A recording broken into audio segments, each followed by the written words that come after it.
Welcome to the United States of Small Business, a podcast where the essence of American entrepreneurship is celebrated in every episode. With host John Quick at the helm, join us as we embark on a journey through the heart of the nation, uncovering the inspiring stories of small business owners from coast to coast. Experience the vibrant energy of bustling cities and the serene beauty of small towns, all while discovering how individuals are turning their entrepreneurial dreams into reality, even against the greatest odds. Each episode brings you face to face with the dreamers, creators, and doers who form the economic backbone of our country, all sharing their spirit of innovation and resilience. Whether you are in the early stages of sowing the seeds for your own business, scaling new heights in your current venture, or simply captivated by tales of grit and triumph, you are in the right place. Tune in on platforms like Spotify, YouTube, Apple Podcasts, iHeartRadio, Pandora, and beyond. For deeper insights and to connect with the heart and soul of America's main streets, visit UnitedStatesOfSmallBusiness.com. Subscribe to United States of Small Business with host John Quick now and be inspired by the powerful stories of entrepreneurship, community, and the unwavering pursuit of the American dream. Begin your journey of inspiration with us today. Welcome to the United States of Small Business podcast. I'm your host, John Quick, bringing you stories of innovation and grit from across the nation.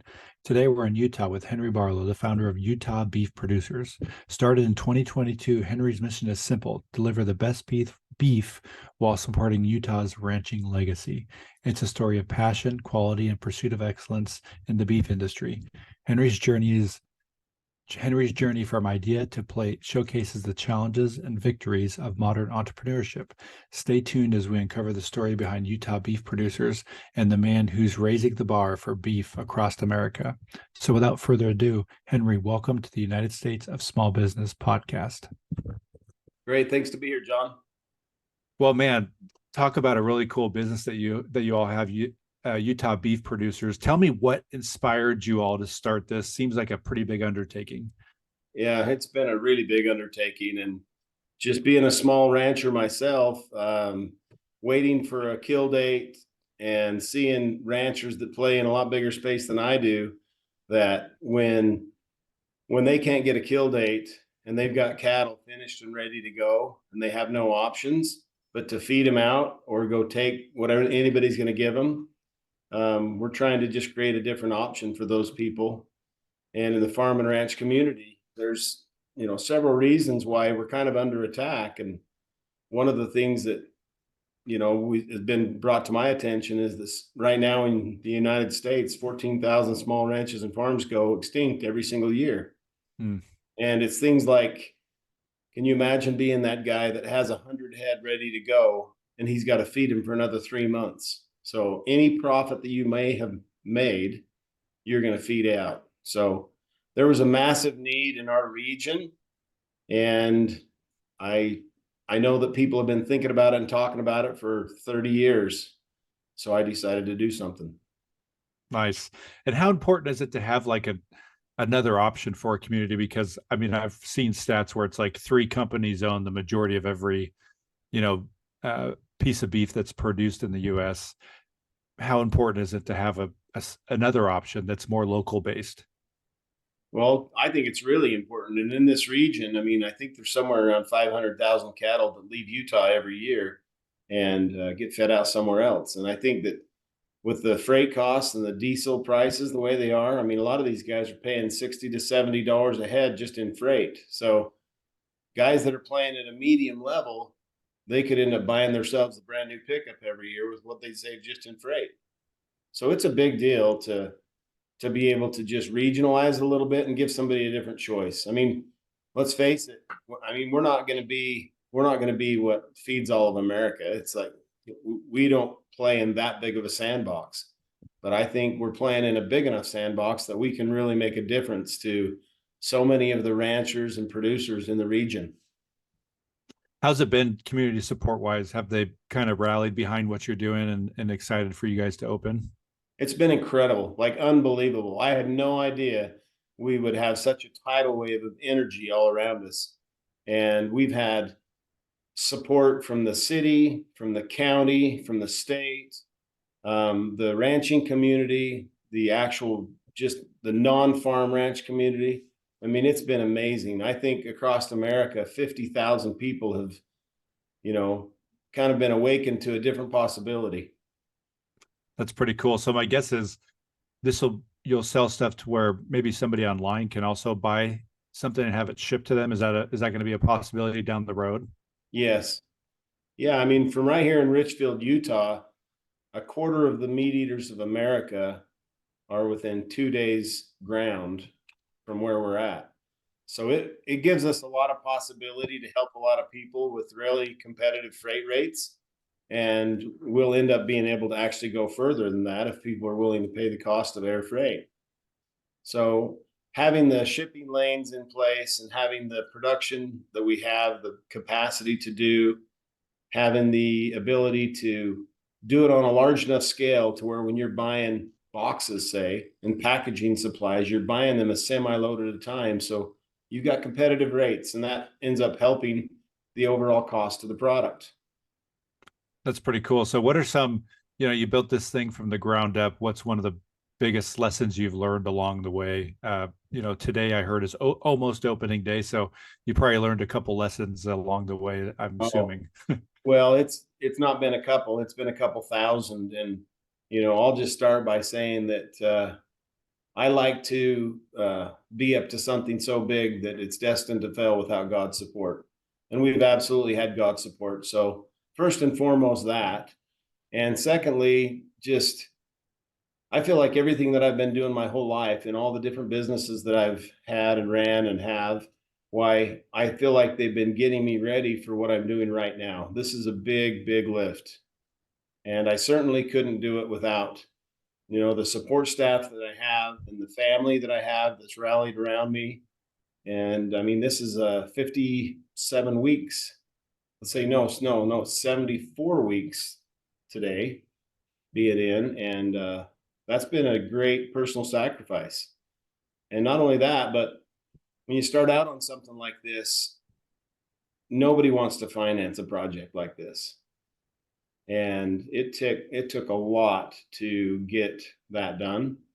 And I ended up selling one of my ranches in Walsburg, beautiful Walsburg, to help me get started, and then just moved forward as if there were no red lights. But believe me, there's plenty of red lights. Yeah.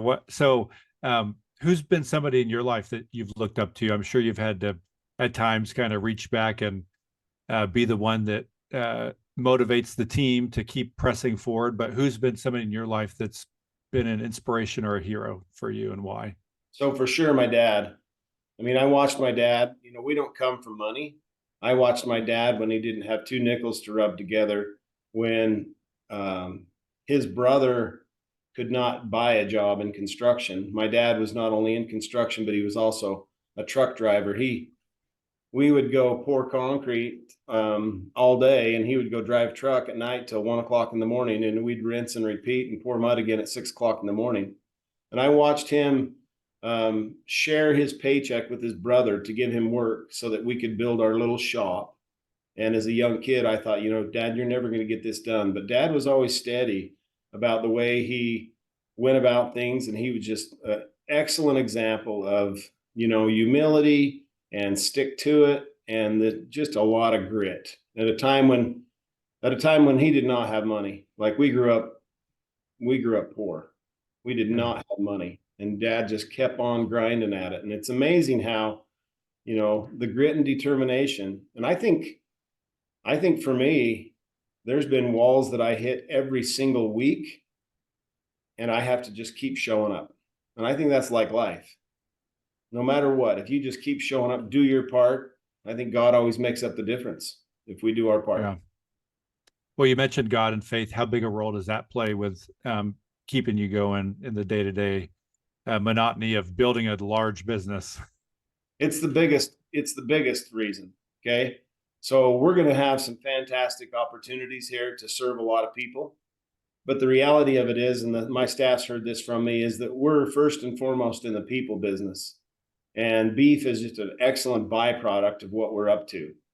So it is the thing. It's not one of the thing, it is the thing that is the most important thing, and that is the God and faith. And I think I want to surround myself with people who are integrous and want to do the right thing. I mean, I've been in business in the state of Utah for 36 years, and it's not like we don't ever make mistakes, right?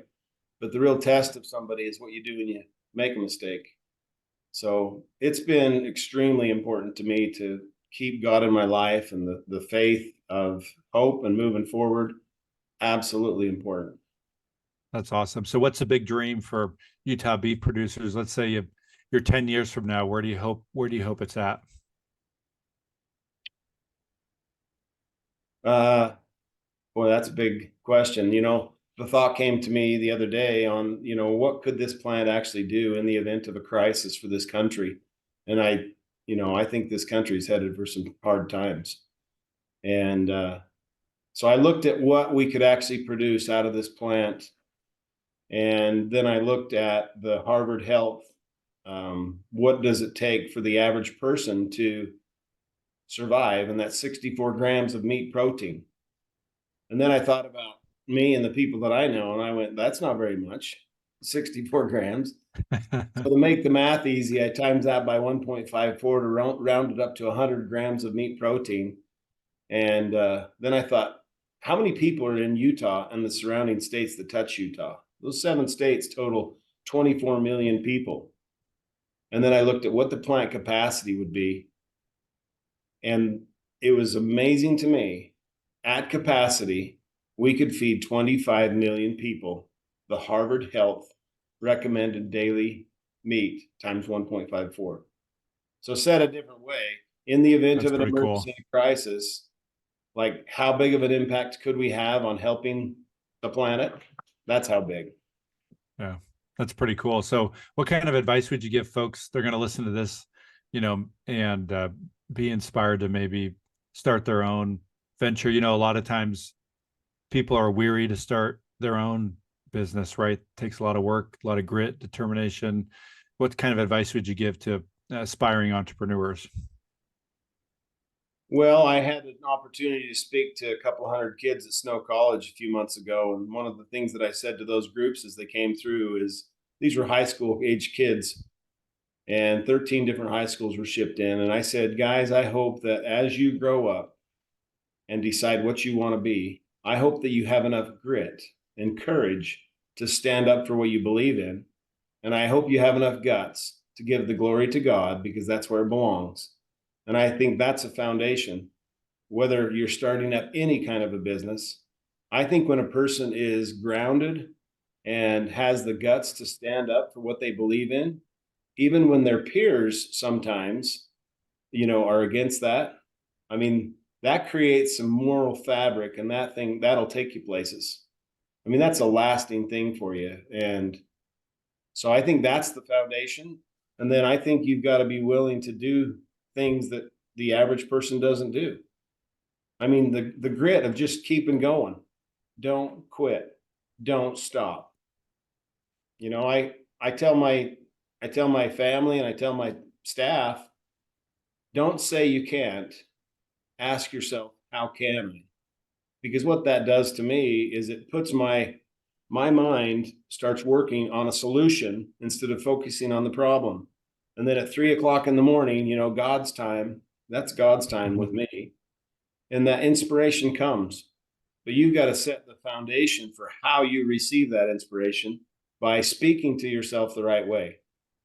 And as an entrepreneur, the most important conversation that you'll ever have is that one that's between your own ears. Okay? That self-talk is important. That's awesome, Henry. Well, 20 minutes has gone by in a flash. It's been really fun getting to know you and what Utah Beef Producers does. For folks listening in, I'm going to put all the links and the social media stuff for Utah Beef Producers, so you can go check it out. Henry, any last minute thoughts before we head off here? I'm just glad to be a part of what we're up to right now. I mean, it's way bigger than I am, but I'm glad to see so many people at a time when everybody said, where are you going to find the people? And we wanted to start with 15. We have 20 on our roster right now, and these are good people.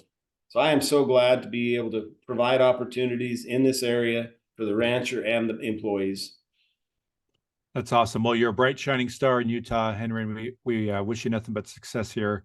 And it'll be fun to see your journey. I'll follow along on Instagram. You guys, whoever's doing your Instagram is doing a great job. So let's make sure they know that. Great. So for folks listening in, we really appreciate you listening in. We hope everybody has a phenomenal rest of their week. And we hope, Henry, you and your staff have a phenomenal rest of your week. Until next time, I'm John Quick from the United States of Small Business. Thanks, Henry, for joining us. Thank you, John.